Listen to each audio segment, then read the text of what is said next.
네, 강의 시작하겠습니다. 저는 언어 영역이랑 논리 추리 영역 담당을 하고 있는 성인경 강사입니다. 여러분 처음 뵙네요, 그죠? 네. 두 분은 어떻게 공부를 좀 해보신 분들일까요?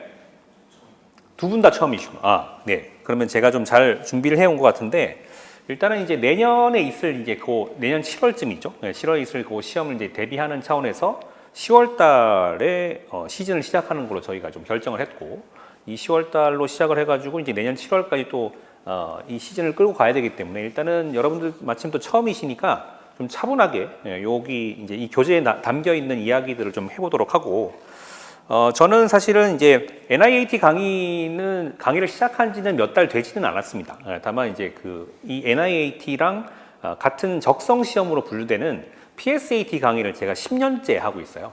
그래서 적성 시험 관련해서는 제가 뭐 어느 정도 전문가다라고 말씀을 드릴 수가 있고, 또 그 PSAT에서는 제가 이제 상황 판단 영역 담당하고 있는데, 이제 뭐 하나의 영역만 계속 이제 파다 보니까 나름대로 이제 제가 가지고 있는 그 노하우들 같은 것들이 이제 이 NIAT에도 많이 적용이 되더라고요. 그래서 지난 시즌에 제가 좀 강의를 하면서 그런 것들을 좀 많이 느꼈고, 그런 것들을 제가 좀 시즌 강의를 통해서 말씀을 드리려고 하니까 기대를 하셔도 좋을 것 같습니다.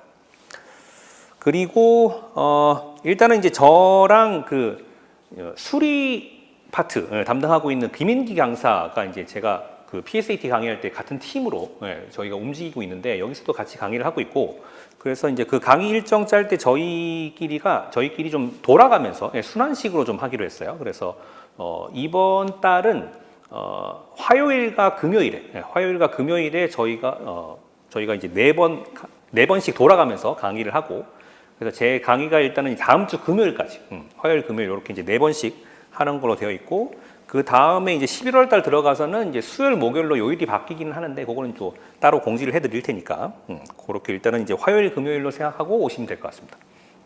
그리고 제가 알기로 도형도식 쪽으로 이제 말씀을 드릴 이제 그 강사분이 따로 계신데, 그분은 이제 11월 달에 이제 만나시게 될 거고. 네, 그래서 이제 우리 책을 가지고 이제 우리 책이 지금 언어 영역이나 논리 추리 영역을 이제 한꺼번에 해서 기초 이론편이라고 책이 나와 있는데,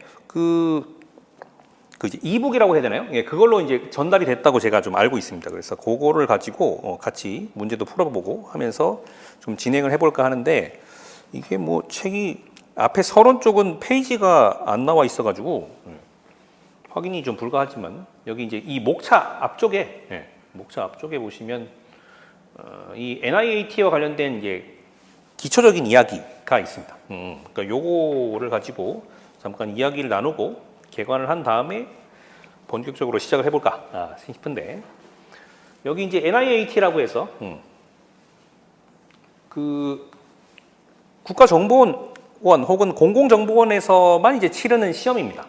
그러니까 제가 강의하고 있는 PSAT 같은 경우에는 이제 그 일반적인 공무원들이 공직으로 가기 위해서 반드시 거쳐야 할 그런 시험이라면, 요거는 이제 정보요원에 한정해서 직무 적격성을 인증하는 인적성 검사.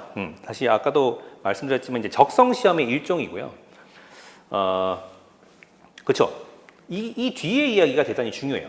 특정 과목의 암기 지식이 아니라 응시자가 평소 보유한 언어, 논리, 수리, 추리, 상식 등 인지 능력과 함께 정보요원으로서의 인성과 품성 및 자질을 평가한다라고 하는 부분이 대단히 중요해요. 특히나 이제 이 암기 지식이 필요하지 않다라고 하는 부분이 대단히 중요해요. 적성 시험의 가장 큰 특징이라면 저는 근거가 제시된다라고 하는 점을 들고는 하거든요. 항상 이 시험에서는 근거를 잡아낼 줄 아셔야 돼요. 그러니까 여러분들께서 뭘 많이 알고 들어가야 시험장에서 고득점을 할 수 있을 것이다라고 생각을 하시면 안 되고, 항상 주어지는 문제에서 근거를 찾아야 된다라고 말씀을 드리는데, 이렇게 말씀드리는 이유 중에 하나는 적성 시험은 또 하나의 특징이 매번 새로운 문제가 나오기 때문입니다. 그러니까 여러분들께서 이제 뭐 이 NIAT 같은 경우에는 뭐 기출 문제랄 게 있을 수가 없습니다. 여러분께서 이제 이제 지원하고자 하는 그 기관 자체가 워낙 이제 그런 쪽이기 때문에 기출 문제라고 하는 게 공개가 되지 않고, 그렇기 때문에 기출 문제라는 게 있을 수가 없고, 그렇다면 이제 유사 기출 문제 뭐 이런 거라든지 아니면 시중에 돌아다니는 모의고사 이런 걸로 대체해서 여러분들께서 공부를 하실 수밖에 없는데 그 문제 다 풀고 들어가도 시험장 가면 또 새로운 문제가 나오게 돼 있어요. 그러니까 이제 이 새로운 문제에 어떻게 대응할 것인지가 대단히 중요한데 그 대응의 원칙이 제가 말씀드린 것처럼 근거를 찾는 거다라고 하는 겁니다. 그래서 근거만 잘 찾으면 누구나 합격할 수 있는 시험이다라고 하는 건데 사실은 이제 이 적성 시험이 대단히 이제 생소하다 보니까 그 적성 시험을 어떻게 공부를 해야 될지를 잘 모르고 또 적성 시험이 생소한 시험이라고 한다고 할 것 같으면 그 적성 시험의 뭐랄까 특징이랄까 성격이랄까 이런 거에서 공부를 어떻게 해야 될지가 이제 파생이 돼야 되는데 적성 시험이 이제 뭐 암기 지식 요구하지 않아 라고 하는 얘기만 듣고 대부분의 사람들이 거기서 끝이에요. 물론 이제 그 이후를 연결지어서 설명을 해주는 강사도 없을 뿐더러 지식이 필요하지 않은 건 알겠어. 그래서 뭐를 어떻게 되는지가 이제 많은 분들이 이제 고민거리이기 때문에 그거를 또 이제 해결해주는 강사가 잘 없다 보니까 결국에는 또 어떻게 할지를 몰라서 양치기로 빠지는 거예요.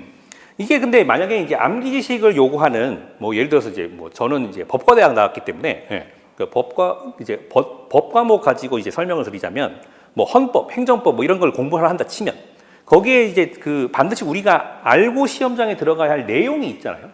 그 내용을 반영을 해서 당연히 이제 문제가 출제가 되는 거고 그렇기 때문에 그 기출 문제 또는 모의고사 문제를 계속 반복을 하면 반복되는 내용이 대단히 중요하다라고 하는 것을 문제만 풀어봐도 인식할 수 있고 그거 위주로 공부해서 들어가면 시험에서 그렇게 나올 테니까 또 이제 합격을 할 수 있겠다라는 생각을 할 수 있는데 적성 시험은 매번 새로운 문제가 나오는 시험이다 보니까 이 문제 풀고 들어가도 이제 시험장 가면 또 다른 새로운 문제가 우리를 기다리고 있다 라고 하는 점 때문에 굉장히 많은 분들이 이제 그 부분에서 어떻게 해야 될지를 잘 모른다고 하는 거죠. 근데 이제 문제는 그럼 양치기를 하면 해결되느냐? 그게 아니에요. 양치기를 어느 단계에 들어가느냐가 중요해요. 그러니까 기본적인 뭐랄까요, 그 이제 베이스가 되어 있지 않은 입장에서 양치기를 한다. 그러면 그냥 쳇바퀴만 돌고 있는 거지 아무것도 쌓이는 게 없거든요. 그러니까 이제 우리가 어떠한 이제 문제가 나오더라도 대응력을 갖출 수 있느냐, 그 얘기를 일단 좀 열심히 한 다음에 그 다음에 이제 문제풀이로 들어가야 그러면 이제 결국에는 문제가 여기서 저기 범위 내에서 나올 수밖에 없는 거니까 내가 이 정도만 대비하면 되겠구나라고 하는 이제 생각을 할 수 있는 건데 이제 그게 잘 안 되는 입장에서 계속 그냥 문제풀이만 진행한다라고 하면 쌓이는 게 별로 없이 본인도 그냥 대단히 허기질 수밖에 없는 이제 그런 대단히 좀 어떻게 보면 대비하기 어려운 시험이다라고 하는 거죠.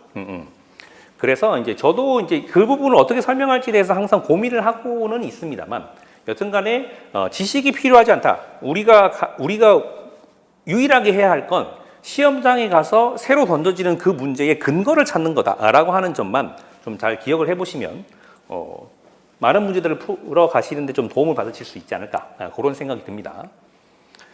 그래서 실제로 제가 아까 말씀드렸던 것처럼 기출 문제를 공개를 하지 않습니다. 공개를 하지 않아서 그 PSAT가 이제 우리말로 하면 요거거든요. 공직 적격성 평가. 그래서 공직에 진출하고자 하는 이제 그 수험생들의 뭐랄까 적성 요거를 이제 평가를 하겠다라고 이제 이름이 붙여져 있는 건데 사실은 뭐 이제 여담 같은 겁니다만 그 제가 담당하고 있는 과목이 이제 상황 판단이라고 했잖아요. 그럼 이제 상황 판단이라고 하는 이름의 시험을 친다라고 하면 여러분은 누구의 상황 판단 능력을 물어보는 거라고 생각하실 것 같으세요? 상황 판단이라고 하는 이름의 시험을 볼 거예요. 그러면 누구의 상황 판단 능력을 물어보는 겁니까? 당연히 응시자의 상황 판단 능력을 물어보는 거라고 생각하지 않으시겠어요? 근데 제가 분석해 본 바로는 그렇지 않아요. 왜냐하면 응시자의 상황 판단 능력을 평가를 하고자 한다면 이 시험이 주관식이어야 돼요.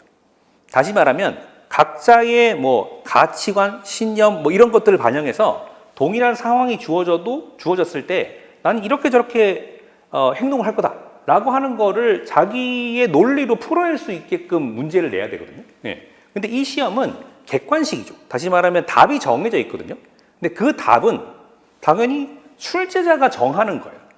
그럼 그게 무슨 얘기가 되는 거냐면 출제자가 이미 상황 판단 다 해놓은 거예요. 출제자가 이미 상황 판단 다 해놨고 우리의 상황 판단 능력에는 1도 관심 없습니다.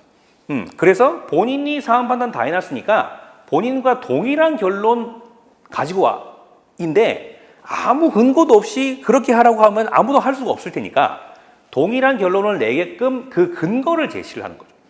그래서 제가 계속 이제 처음부터 말씀드리는 게 근거를 찾아야 됩니다. 근거를 찾지 못하면 괜히 이제 나 혼자 이런 건가 저런 건가 하다가 그냥 틀리는 거예요.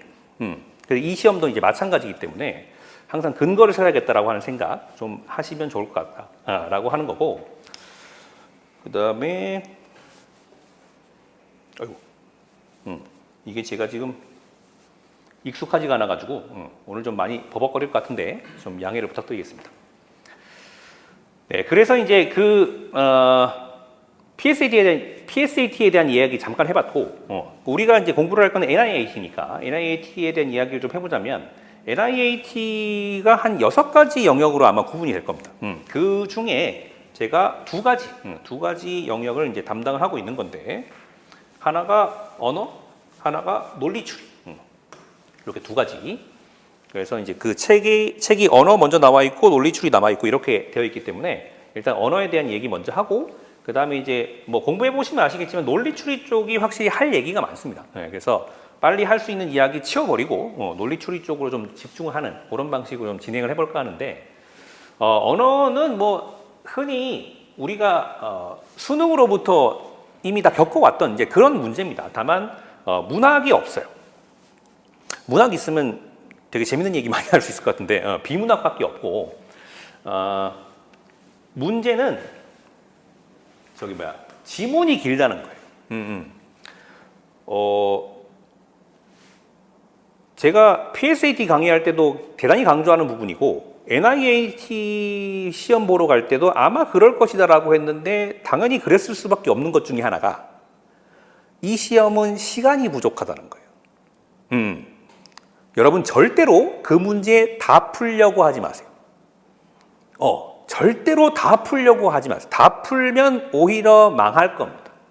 제가 분명히 장담하건데 다 풀면 망할 거예요. 자, 우리가 이제 문제를 풀 때 이제 선택해야 되는 것들이 있습니다. 어떤 이제 여러 가지가 있지만 그 중에 하나가 속도랑 정확도예요. 문제를 풀 때 속도랑 정확도를 우리가 이제 선택을 해야 되는 이유는 이게 단기적으로는 같이 가기 힘들기 때문에 당연한 얘기죠. 문제를 빨리 풀려고 하면 정확도가 떨어질 거고, 정확도를 높이려고 하면 내가 뭐 검산도 해야 되고 여러 가지 하다 보면 시간이 오래 걸릴 거고, 뭐 이러니까 이거 두 개가 단기적으로는 당연히 반비례해요. 근데 그게 장기적으로는 같이 갈 수 있어요. 장기적으로는 정확도도 유지하면서 속도도 높이는 방향으로 우리가 이제 그 문제풀이를 할 수 있거든요. 그렇기 때문에 당연히 이제 공부를 하는 건데, 다만 이제 이 순간순간마다 우리가 어떻게 이제 선택을 하고 판단을 하고 결정을 해야 될 것인가를 생각을 해봤을 때는 당연히 이 두 개가 반비례, 그러니까 이제 선택의 문제일 수밖에 없기 때문에 우리가 문제를 빨리 풀어가지고 최대한 많이 풀고 그 와중에 얻어 걸리기를 바랄 건지, 반대로 이제 몇 문제를 이제 포기를 하고 내가 해결할 수 있는 문제에 좀 집중을 할 건지를 좀 선택을 해야 돼요. 근데 공부를 아무리 해도 이 시험은 주어진 시간 내에 다 풀 만한 난이도의 문제를 주지 않습니다. 그렇기 때문에 다 풀려고 하시면 안 돼요.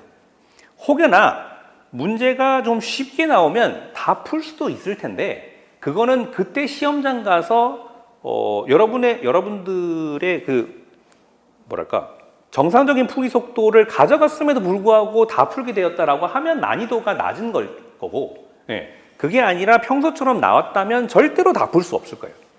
그리고 제가 들은 얘기 중에 하나는 함부로 찍으시면 안 됩니다. 이 시험. 제가 원래 강의하고 있던 PSAT 이런 거는 뭐 찍어서 마치건 뭐 어떻게 합니까? 그러니까 이제 찍어서 마치더라도 마치면 장땡이라, 시간 내에 다 풀지 못했다고 하더라도 다른 문제들을 다 풀지 못한 문제들을 어느 정도 이제 자신의 그 근거에 입각해서 찍어가지고 마치면 그대로 득점이 인정이 돼요. 여기선 그렇게 하면 안 된대요. 네. 함부로 찍었다가 찍었구나라고 하는 것이 들통나면 떨어진다고. 그러니까 네가 제대로 이제 문제를 이제 보고 풀고 있는 건지 찍는 건지를 본다는 거죠. 그래서 설령 다 못 풀더라도, 설령이 아니라 아마 못 풀 거예요. 설령 다 못 풀더라도 그냥 두세요. 물론 이제 그게 여러분들끼리 공유하는 그 정보들이 또 있을 거기 때문에 그 정보가 아마 정확할 거라 거기 나중에 이제 시험 임박해서 어떻게 할지를 이제 결정을 하시면 되겠지만 일단 제가 알고 있기론 그렇습니다. 근데 그 얘기를 할 수밖에 없는 이유는 일단 주어진 시간 내에 문제를 다 풀 수가 없기 때문인데 왜 문제를 못 푸냐 그 얘기를 하려고 지금 이 얘기를 합니다. 문제가 길어서 그래요. 그러면 왜 이 시험은 문제가 길 수밖에 없느냐? 아까 제가 이 적성 시험이 어떤 시험이라고요? 근거 찾는 시험이라고 했어요. 제가 정의하기로는 이 시험은 근거 찾는 시험입니다. 그러니까 근거를 제시해 줘야 되기 때문에 지문이 긴 거예요. 그렇지 않으면 지문이 길 이유도 없어. 그냥 네가 알고 있는 거 대답해. 이러면 되잖아요. 근데 우리가 알고 있는 거 관심 없어요. 본인이 낸 그 결론을 똑같이 따라낼 수 있는지만 보는 거기 때문에 그래서 지문을 제시할 수밖에 없고 지문이 길게 제시될수록 당연히 그걸 읽고 풀어야 되는데 답이 없죠.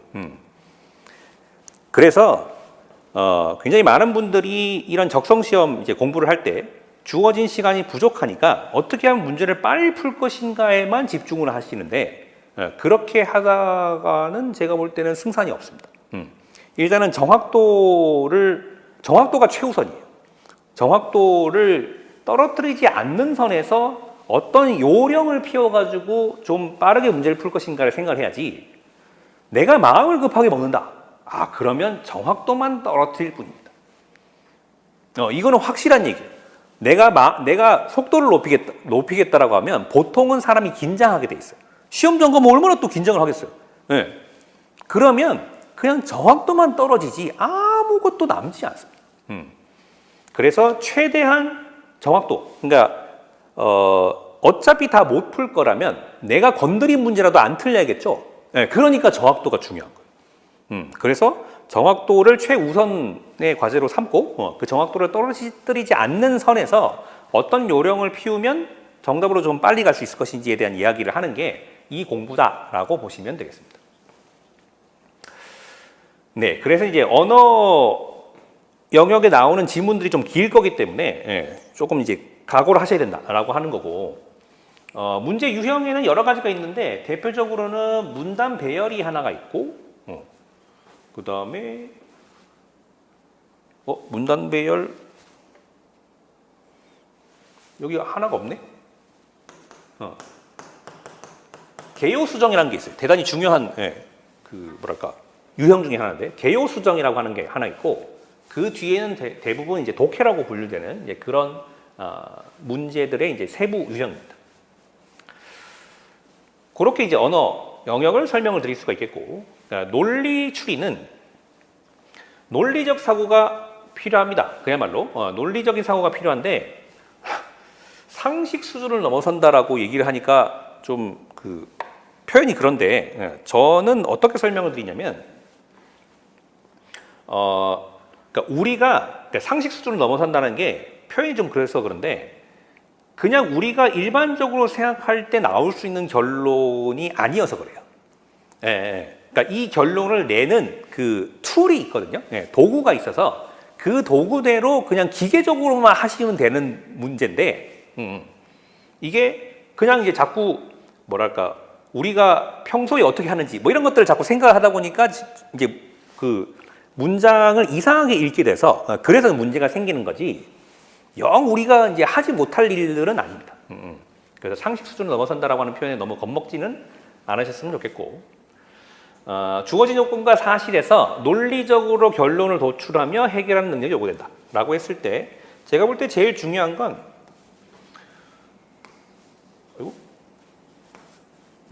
조건과 사실을 구분하는 겁니다. 제가 이제 논리추리 영역 쪽으로 가면 이 얘기를 제일 많이 할 거예요. 조건과 사실을 구분해야 돼. 그러니까 우리 보고 받아들이라고 그냥 주는 사실이 있고요. 조건, 다시 말하면 뭐 P면 Q이다라고 했을 때, 그러니까 P면 Q이다라고 하면 P라고 하는 전제 조건이 주어지면 Q로 연결된다 이런 얘기잖아요. 그럼 그 얘기는 P가 아니다. 일단은 우리가 공부를 하기 전이니까 이렇게 그냥 표시를 해볼게요. P가 아니다. 이래버리면 이 문장이랑 얘랑 상관이 있습니까? P면 Q이다라고 우리한테 조건문이 제시가 됐어요. 근데 P가 아니래. 그럼 얘를 가지고 얘랑 얘를 어떻게 엮을 수가 있나? 그냥 상식선으로 생각해 보세요. 이거 두 개가 엮여지지가 않아요. 왜냐면 P면 Q라고 했으니까 P라는 전제 조건이 충족이 돼야 Q인가? 할 수 있는 건데 P가 아니래. 그럼 이 문장이랑은 아무런 상관이 없는 거예요, 사실. 그러니까 이런 것들을 구분할 줄 알아야 돼요. 반대로 사실이라면 무조건 적용을 해야 되는 거예요, 얘는. 왜냐면 주어진 거니까. 그래서 조건이랑 사실을 구분을 해야 된다라고 하는 얘기를 제일 많이 할 텐데, 그러니까 그런 이야기들을 하는 게 논리출이다. 그리고 이제 그거를 이제 우리가 기술적으로 약간 좀 기계적으로 문제를 해결하기 위해서 알아야 될 것 중에 하나가 뭐 역이 대우 뭐 이런 건데, 이게 이제 조건문을 어떻게 좀 처리를 할 수 있는지에 대한 이제 이야기입니다. 그리고 뭐 참거짓 이런 것도 나오고 여러 가지 이제 유형이 있으니까 그때 가서 한번 같이 보시도록 하죠.